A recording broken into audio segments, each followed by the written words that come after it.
This is my ranking of all the Diary of a Wimpy Kid films.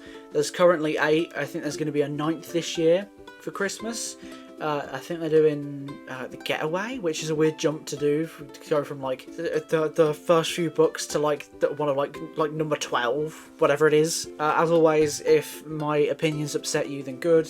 I don't think they will this time, but you know, you never know. And of course, if you agree with my list entirely, then get your own opinions. Be your own person, live your own life. In number 8 is The Long Haul. Wow, this was bad. I feel like the book itself that they were basing it on was already kind of a shit one to begin with anyway. So, you know, they were very much just like doomed from the start almost. It feels very much like someone who's like a Gen X or a Boomer wrote this just to prove a point about technology and how it's bad. Yeah, it's really like corny in terms of that like messaging, because it just has an overly negative stance and it's very one-dimensional in terms of that. The cast, I think the only worthy successor, I'm surprised there is the Frank Heffley actor. Not that he's anywhere near Steve Zahn, but just because he's somewhere decent. He's okay as just like an actor pretending to be a dad. The Greg actor just felt a little bit soulless for me, and very much less charming when compared to Zach Gordon. And Rowley did feel the same, but he was in it far less, so I'm going to be a bit more forgiving of that. I usually love Alicia Silverstone in stuff. One of the things that I've been wanting to watch for ages is The Crush. Clueless, she's one of the best parts of that. She was great in Scooby-Doo too. In this though, she's just... ugh. She's just bad. I'm so sorry. Alicia Silverstone, if you're watching this, I love you, but this was not your film. The role just did not feel suited towards you at all. Just, I couldn't click with it. And then we have Roderick's actor. Hashtag not my Roderick. I feel bad for this guy, because, you know, he really was just like set up to fail, but at the same time, I kind of get what people are saying, because his performance was not great at all. The actor felt like they were trying too hard to like live up to Devin Bostick instead of doing their own thing, and it kind of felt just like uncomfortable to watch. Because the narrative's loose and directionless, and because, you know, the cast is not what it was, it's not fun at all. There was no enjoyment to be had apart from when the dad stole the Beardo's car keys and then threw them in the bin. That was the only fun scene, and I had to wait like an hour for that. So, number 7 is Diary of a Wimpy Kid 2021, so the animated one of the first book. I just think the animation's a bit rough. There's a breakneck pace, which means we never get to really sit in anything for a bit, because it's cramming what I think was originally an hour and a half movie into just like 59 minutes, which is shocking. Nothing is given any care. It feels very run-of-the-mill and very just like soulless as well, is what I'd call it. It is interesting to see the little differences between the versions and like how different things are. And I do think, hot take, Greg in this is characterised a little bit better than Greg in the actual first film. Like Greg in the live action one, Zach Gordon Greg in that first film, demon, hateful child. In this, kind of a bit more feeling like, you know, a bit more like a good child that does bad things. I don't know. I feel like the characterisation was a bit more generous in this one, and I appreciate that. But the performance is way weaker, I have to say. This just isn't a great film, especially when you're coming up against the original.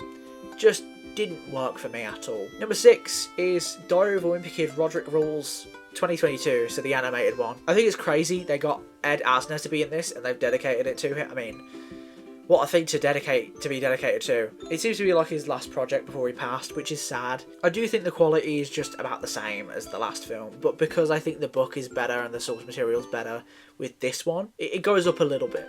So, do with that what you will. I really dislike how they do the party thing and how Greg holds it over his brother's head instead of in the live action film. They're in it together and they stay as like a secret together, and they essentially build a connection naturally through that, whereas in this they force a connection between Greg and his brother because Greg is blackmailing his brother. That's not great in my opinion. And to top it all off, even like the I knew that door didn't have a lock on it scene, that was painful. That was awful. It's just not the same. I miss Steve Zahn, man.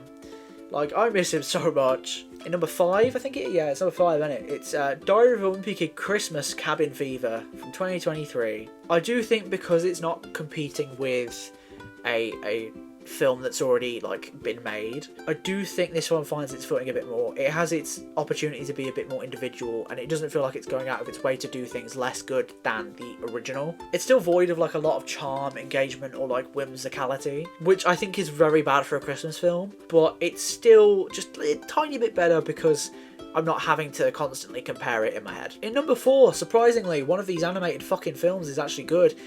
It's Diary of a Wimpy Kid: The Last Straw. I think, was the original Last Straw a Christmas, like the book, was that a Christmas one? Because this one is. And despite the fact that it does actually have bits of its narrative in a Wimpy Kid film, like I think it was, what was it, it was bits of the first one, it was bits of the third one, it's kind of all over the place. It still holds its own. Like, I think the dynamic between Greg and his dad is still strong.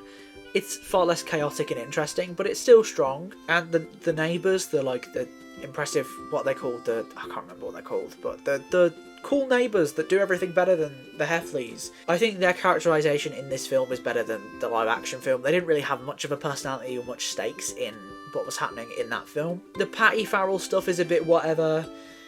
I think they butcher the safety patrol thing when compared to the first film. Like, it's awful. But I do like how all of Greg's fuck-ups kind of like amalgamate into one big scene where the dad realises everything that's actually happened around him. I think that's really cool. And I do think the sequence of like Greg coming up with all the ways to sort of get around the obstacles during the hike at the camp, that's good as well. And OK Go is on the soundtrack for some reason.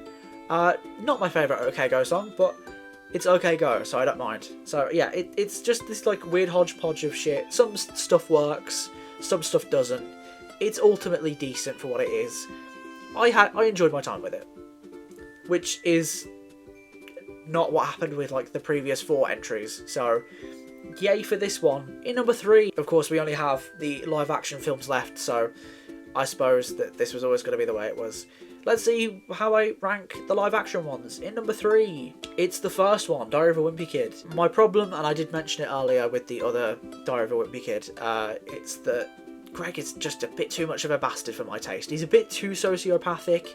He's a bit too much of a meanie. And this is how it was like seeing everything play out from his perspective. He's meant to be the protagonist, so imagine how bad he actually is. And I do think the ending redeems him enough for like me to like him in the next 2 films. But I think what makes Greg so unlikable is just the structure of what happens in general. Like, I think if Greg and Rally's fallout happened later in the film, I think Greg would have had more time for more likeable moments, maybe. But like, other than Greg's like kind of poor characterization, I just enjoy this film. It's incredibly nostalgic for me.